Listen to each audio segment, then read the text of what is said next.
అందరికీ నమస్కారం. ఈరోజు మేము మీ ప్రెస్ ముందుకు వచ్చిన ఈ సందర్భానికి మాకుగా మేము ఒక పేరు పెట్టడం జరిగింది దీనికి, ఈరోజు కార్యక్రమానికి. అదేంటి అంటే ధృతరాష్ట్ర రాజ్యంలో దుర్యోధన దాష్టీకాల పర్వం, కమ్మవారి ఇక్కట్లు. ధృతరాష్ట్ర రాజ్యంలో దుర్యోధన పరిపాలనలో దుర్యోధన దాష్టీకాల పర్వం, కమ్మవారి ఇక్కట్లు.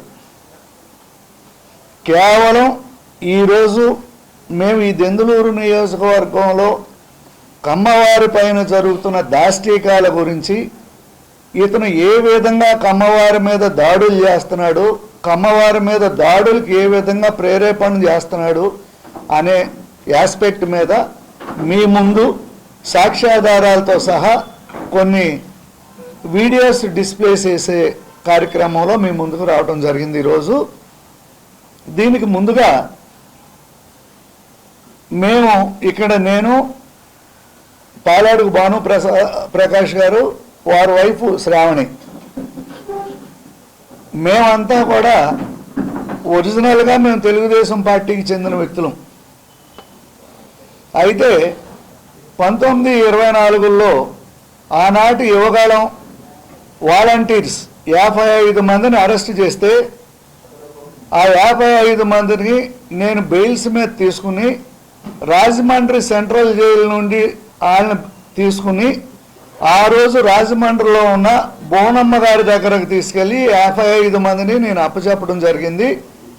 ఆ రోజు నాతో పాటుగా ఈరోజు శాప్ చైర్మన్గా ఉన్న రవినాయుడు, నారా ప్రశాంత్ నాతో పాటు ఉన్నారు. వాళ్ళు అది ఏమి జరిగింది, నేను పార్టీకి ఏం చేశాను ఏంటి అనేది వాళ్ళకి కూలంకషంగా తెలుసు.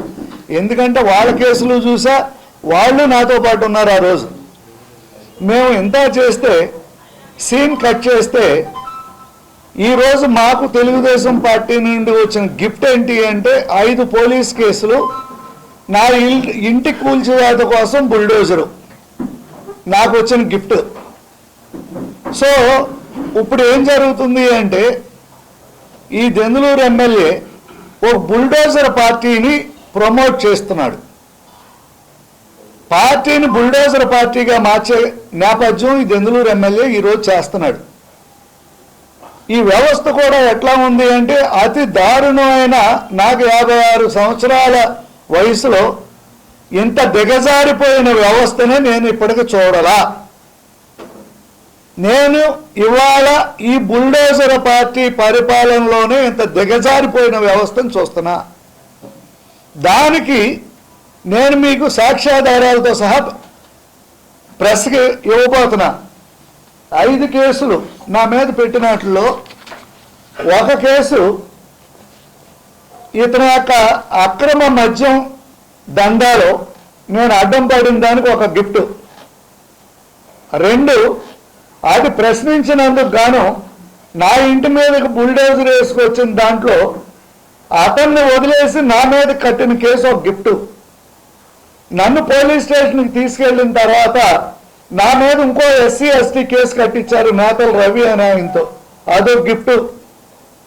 అది అయిపోయిన తర్వాత నా పొలం దున్ని నా పొలం మీద 144 పెట్టించి అది నేను క్వశ్చన్ చేసినందుకు గాను ఒక వైలేషను, దాని మీద మళ్ళీ ఒక SC ST కేసు. ఇట్లా నాకు ఈ పార్టీకి కష్టపడి పనిచేసినందుకు ఈ బుల్డోజర్ పార్టీ నాకు ఇచ్చిన గిఫ్ట్ 5 కేసులు. ఇకపోతే నా భూమికి సంబంధించి కొంతమందితో వీడియో పెట్టించడం జరిగింది మా దెందులూరు భస్మాసురుడు. ఆ వీడియో చేసిన వ్యక్తులు పాపం వాళ్ళు మా నియోజకవర్గం వాళ్ళు కాదు, వాళ్ళకి మా భస్మాసురుడు గురించి తెలియదు. మీ ద్వారా వారికి కూడా నేను ఒక విజ్ఞప్తి చేయదలుచుకున్నా. అయ్యా, మీరెవరో నాకు తెలియదు, నేను ఎవరినో మీకు తెలియదు. మీ దగ్గర నేను ఆస్తి కొనలా, మీరు నాకు ఆస్తి అమ్మలా. నాకు ఏలూరు జిల్లా కోర్టు అమ్మింది. మీలో కొంతమంది కోర్టుకు వచ్చి కూడా కంటెస్ట్ చేశారు. కోర్టు యాక్సెప్ట్ చేయని విషయం మీకు తెలిసి ఈ ప్రెస్ సోదరులు ఎదురా మీరు అది కప్పెట్టి అబద్ధపు సంగతులతో ప్రెస్ మీట్ మీరు రిలీజ్ చేశారు. మీరు చేశారు. మీకు నేను చేసే విజ్ఞప్తి ఏంటి అంటే, మా భస్మాసురుడు చేతి కిందకి వెళ్ళిన దెందులూరు నియోజకవర్గంలో ఏ నాయకుడు ఏ కార్యకర్త కూడా భస్మం అయిపోయారు. పాలడుగు భానుప్రకాష్ గారి వైఫ్ని ఆయన పైన ఏ విధంగా దాడి చేశారనేది మీరు చూశారు. దాడి చేయాల్సిన అవసరం ఏమొచ్చింది ఆయనకి? ఆయన మోటార్ కట్ చేశారు, తాగి మాట్లాడుతున్నారని అన్నారు. ఆయన తాగి మాట్లాడతాను అన్నప్పుడు వచ్చిన ఆయన మోటార్ వేసి వెళ్ళారు. మీరు వేసినప్పుడు మీరు మాట్లాడాలి కదా, మీరు వచ్చి మీరు అడగాలి కదా. గ్రామ పంచాయతీ ఉంది, గ్రామ సచివాలయం ఉంది, వాళ్ళందరితో పిలిపించి మీరు మాట్లాడాలి కదా. మాట్లాడాల్సిన పోయి ఊరి నుంచి జనాలు తీసుకొచ్చి కొట్టిస్తారా? ఎంతమంది కొట్టిస్తారా అలాగ? మీరు ఏం చేశారు? ఆయన మేము 23 సంవత్సరాల నుంచి ఆయనతో ప్రయాణం చేశాం. మాకు 23 సంవత్సరాల నుంచి ఆయనతో ప్రయాణం చేశాం. మాకు పచ్చ జెండా అంటేనే ప్రీతి. నారా చంద్రబాబు నాయుడు అంటే చాలా ప్రాణం. ఆయన కానీ నేను నా బంగారాలు అమ్మేసాం, పొలాలు అమ్మేసాం, అన్నీ తాకట్టు పెట్టి ఆయనకి ఇచ్చాం. ఏ విధంగా చేయాలనుకుంటున్నారు ప్రభాకర్ గారు? మేము చేసిన తప్పేంటి? మీకు మేము ఏదైనా అడిగామన్నా, ప్రశ్నించామన్నా? 23 సంవత్సరాలు ఆయనతో చేయించుకున్నారు పని. చేయించుకుని మీరు ఏం చేశారు? అన్ని ఊరు వాళ్ళని తీసుకొచ్చి కొట్టిద్దామని మీరు చేసింది. ఒక కమ్మ సామాజిక వర్గానికి చెందిన పిల్లని ఆ విధంగా ఆయన ఇంటి నుంచి లాక్కొచ్చి కొడుతున్నారంటే ఎవరు అడగలేరు అనుకుంటున్నారా? ఈరోజు మేము అవుతాం, రేపు ఇంకొకరు అవుతారు, తర్వాత ఇంకొకరు అవుతారు. ఏంటి ప్రభాకర్ గారు మీరు రౌడీజం చేస్తే చూస్తూ ఊరుకుంటారు అనుకుంటున్నారా?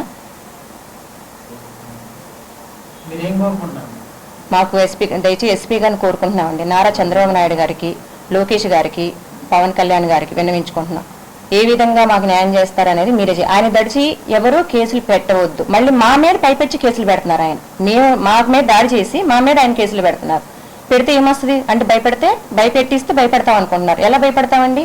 ఆయన కోసం 23 సంవత్సరాలు మేము ప్రయాణం చేసాం. మేము సర్వస్వం కోల్పోయామండి. ఆయన మూలాన్ని మేము మొత్తం కోల్పోయాం. ఆయన మాకు ఇచ్చిన బిరుదేంటి? ఇంటి మీద మనుషులు పంపించి చంపేస్తారా? మంచి పరిపాలన చంద్రబాబు నాయుడు గారు, పవన్ కళ్యాణ్ గారు, అలాగే నారా లోకేష్ గారు 175 నియోజకవర్గాల్లో ఈ దెందులూరు కాన్స్టిట్యున్సీ చింతనలోని అనే రాజ్యాంగం ఏమన్నా మార్చేశారా? మీకు తెలవట్లేదా? కమ్మారు మీద ఎన్ని దాష్టికాలు! అదే కమ్మారు ఎక్కడ కన్నాంతరాలు దాటి ఎన్ఆర్ఐలు అందరూ కలిపి సమిష్టిగా మనం కృషి చేస్తేనే ఆ ప్రభుత్వం అక్కడికి వచ్చింది. అలాగే పవన్ కళ్యాణ్ గారు ఆయన ఎంతో కష్టపడి ప్రభుత్వాన్ని రప్పించి ఒక గాలిలో పెట్టి చేద్దామని ప్రయత్నం చేస్తుంటే నువ్వేం చేస్తున్నావు? ఇదే నువ్వు చేసే రాజ్యాంగం? చింతనలేని రాజ్యాంగం ఉంది ఇక్కడ. అంబేద్కర్ ఆయన రాసిన రాజ్యాంగం ప్రకారం మనం నడవాలి. ఇక్కడ చింతనలేని రాజ్యాంగం అయింది. చంపేస్తారా? ఇదేనా మీరు ఇచ్చేది?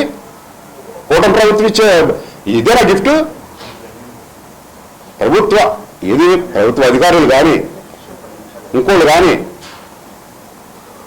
నాకు అతను ద్వారా నేను ఉన్నప్పుడు ఒక ₹1 పెట్టి భూమి కొన్నా. అది రిజిస్టర్ అవ్వాల. ఒక 50 లక్షలు ఖర్చు పెట్టేదానికి. ఆ విషయం అతను తెలుసు.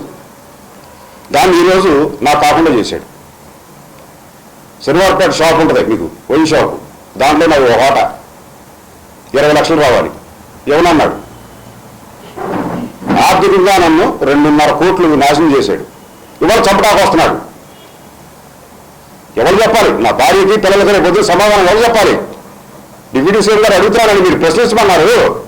ప్రశ్నిస్తే చంపేస్తారా? మీరే కదండి ప్రశ్నించమన్నారు. ఇబ్బంది ఉంటే ప్రశ్నించండి, నేను సమాధానం చెప్తానన్నారు. ఇదేనండి గిఫ్ట్? అలా కాకుండా నా మీద 100 మంది దాడి చేసింది కాకుండా, నా కుటుంబాన్ని ఆర్థికంగా కుంగతీసింది కాకుండా